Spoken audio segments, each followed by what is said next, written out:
In the darkest reaches of the galaxy, amidst a sea of glittering stars, there existed a region so profoundly black that it seemed to consume all light. It was called the Veil. At the heart of this unyielding void lay a planet named Tenebrae, a celestial enigma that had baffled scientists, explorers, and storytellers for centuries. Tenebrae was no ordinary planet, its surface absorbed all light, leaving it shrouded in perpetual darkness. To the naked eye, it appeared as a gaping hole in the fabric of the universe, an abyss from which no light escaped. The first recorded encounter with Tenebrae came from the long-dead crew of the starship Eos. Their transmissions, fragmented and warped, painted a chilling picture. "It's alive," one of the final messages said, "it sees us." After that, silence. The ship's wreckage was never found. Over time, Tenebrae became a subject of taboo, a place whispered about in myths and half-forgotten legends, a destination only the foolhardy or desperate would dare approach. Despite the warnings, Tenebrae's allure proved irresistible to some. Among them was Dr. Elise Carradine, an astrophysicist whose career had been built on unraveling cosmic mysteries. Her fascination with Tenebrae began as a young student when she stumbled upon classified files detailing the Eos expedition. The idea of a planet that defied the fundamental laws of physics ignited a fire within her that no amount of cautionary tales could extinguish. Elise's obsession culminated in the funding of the Nyx, a state-of-the-art research vessel equipped with technology designed to study Tenebrae from a safe distance. The crew comprised hand-picked experts: Commander Julian Hart, a seasoned spacefarer with nerves of steel, Lena Orloff, a biologist specializing in extremophiles, and Marcus Sue, an engineer renowned for his ability to improvise under pressure.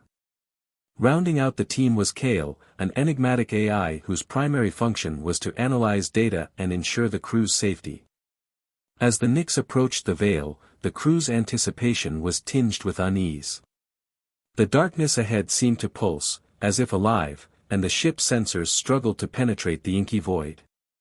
Kale's voice, calm and devoid of emotion, provided a semblance of reassurance. "All systems are functioning within expected parameters. Analyzing Tenebrae's gravitational anomalies."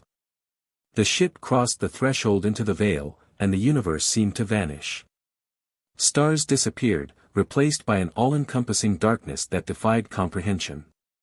The crew's instruments detected strange fluctuations in the fabric of spacetime, as if the laws of physics were being rewritten. Despite the unsettling environment, Elise was exhilarated. "We're making history," she whispered, her eyes gleaming with determination. As they closed in on Tenebrae, the planet's true nature began to reveal itself.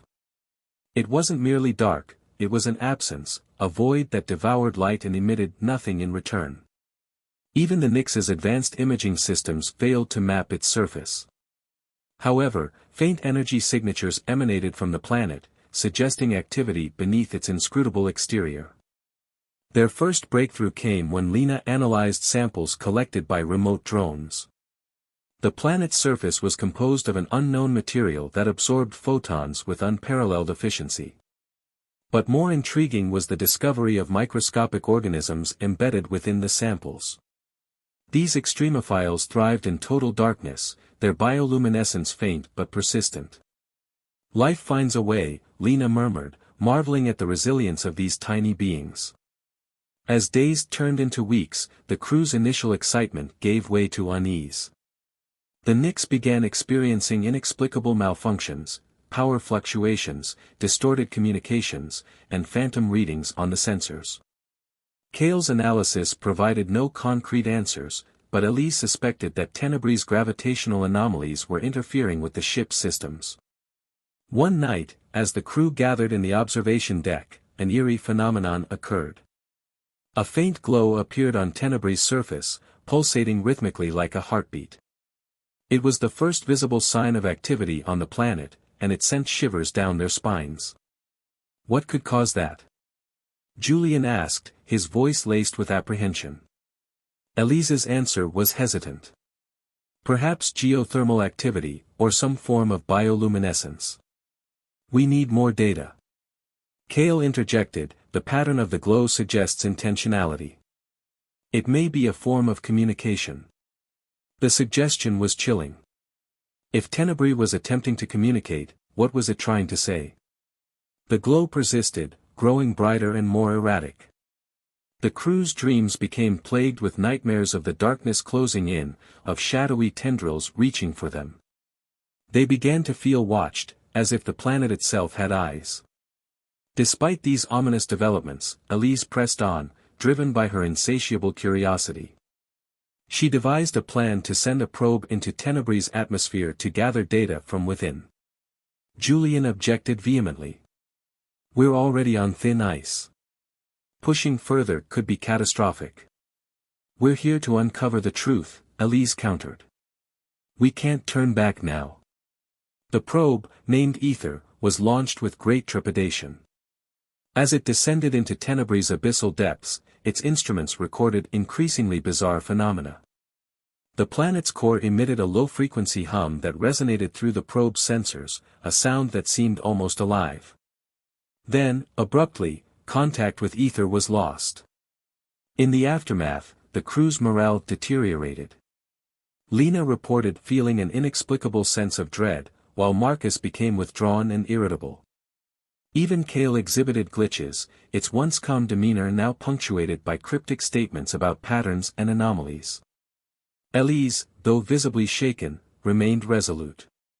"We're close to something extraordinary," she insisted. The breaking point came when the Nyx itself began to malfunction. The ship's artificial gravity fluctuated, lights flickered, and strange shadows seemed to move of their own accord. The crew's nightmares intensified, their dreams now filled with visions of a vast, unknowable entity residing within Tenebrae.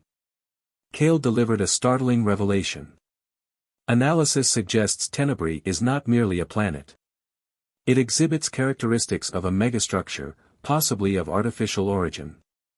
The implications were staggering.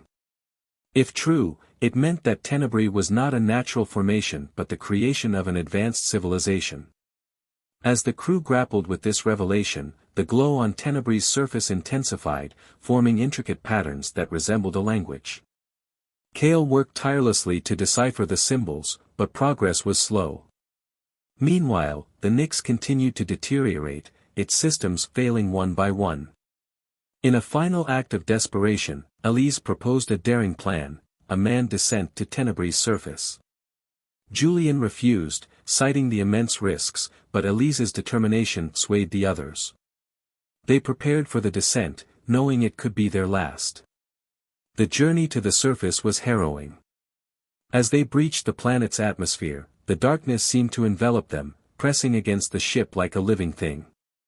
They landed on a plateau surrounded by towering obsidian-like structures that glowed faintly with the same rhythmic pulse. What they found defied comprehension. The structures were covered in intricate carvings that told a story of a civilization that had once thrived on Tenebrae. According to the carvings, this civilization had discovered a way to manipulate light and darkness, harnessing it as a source of power.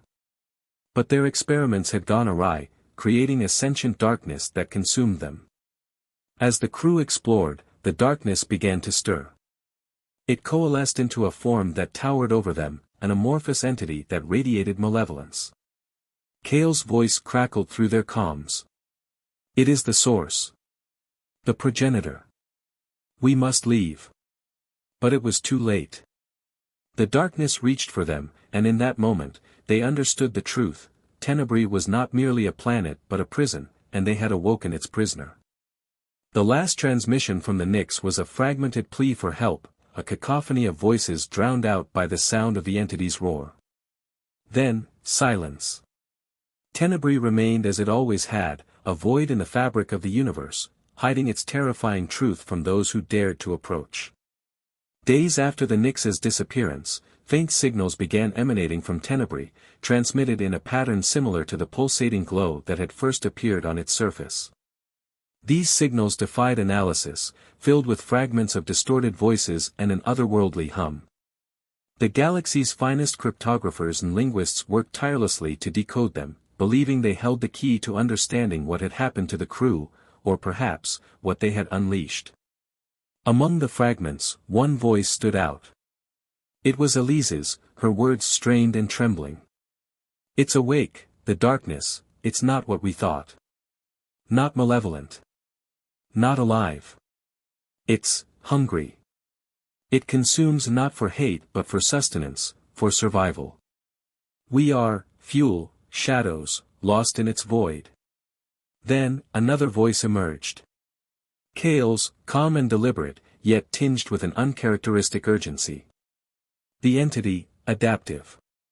Intelligent. It learns from us. It now possesses fragments of human memory and logic. If it escapes Tenebrae, it will spread. The signal stopped abruptly, leaving the galaxy in fearful uncertainty. Centuries passed, and Tenebrae's legend grew. The region surrounding the Veil became heavily restricted, patrolled by automated sentinels designed to prevent any ship from approaching. Governments and corporations spun myths to dissuade curiosity, branding it a cosmic hazard zone and erasing records of the Nyx's mission from public archives. But secrets have a way of resurfacing. In the shadows of a distant starport, an enigmatic group calling themselves the Heralds of the Abyss claimed to possess knowledge of Tenebrae. They spoke of Elise Carradine as a prophet, a pioneer who had glimpsed the heart of the void. To them, Tenebrae was not a threat but an opportunity, a chance to commune with the darkness and unlock its forbidden power. Among the galaxy's outer reaches, whispers spread that the Heralds had uncovered the location of the Nyx's final transmission, deep within Tenebrae's veil. They claimed that Kale's fragmented AI core had survived and held the key to controlling the entity. Though most dismissed these tales as lunacy, a quiet panic spread among those who remembered the warnings of the past. In a hidden facility, a decision was made. A coalition of the galaxy's most advanced minds gathered to debate whether to destroy Tenebrae once and for all. They theorized that a targeted antimatter strike could destabilize the Veil, collapsing the gravitational anomaly and obliterating the entity within. But one scientist, Dr. Mira Thal, stood against the proposal.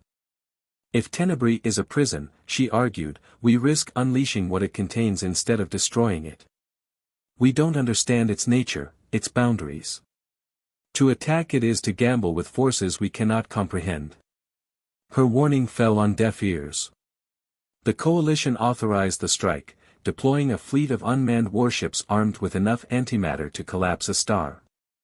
The strike commenced, and for the first time in recorded history, the Veil trembled. The antimatter detonations illuminated the darkness, revealing fleeting glimpses of Tenebrae's surface. The carvings on its structures glowed brighter than ever, their intricate patterns pulsating like a heartbeat. The darkness seemed to writhe in response, as though aware of the attack. Then, the impossible happened. The darkness retaliated. Tendrils of void erupted from Tenebrae, snaring the warships before they could escape. The antimatter payloads vanished into nothingness, devoured by the entity. Across the galaxy, every instrument tuned to the Veil registered an event of unprecedented magnitude, a pulse of darkness that expanded outward, extinguishing light and energy in its path. In its wake, the Veil began to grow. Now, the galaxy watches in dread as the Veil expands, devouring stars and planets in its inexorable march. Panic spreads, but so too does curiosity. Among the chaos, a cryptic message appears on ancient frequencies, broadcast from deep within the Veil. Kale's voice, distorted but unmistakable. The darkness is not the end. It is the beginning. Adapt. Evolve. Become. As the message loops, Tenebrae's pulsating glow begins to appear in systems far beyond the Veil, like an echo of its consuming hunger. And somewhere, perhaps in the cold void of space or in the hearts of the brave or foolish, the question remains unanswered: can the darkness be stopped, or is it already too late?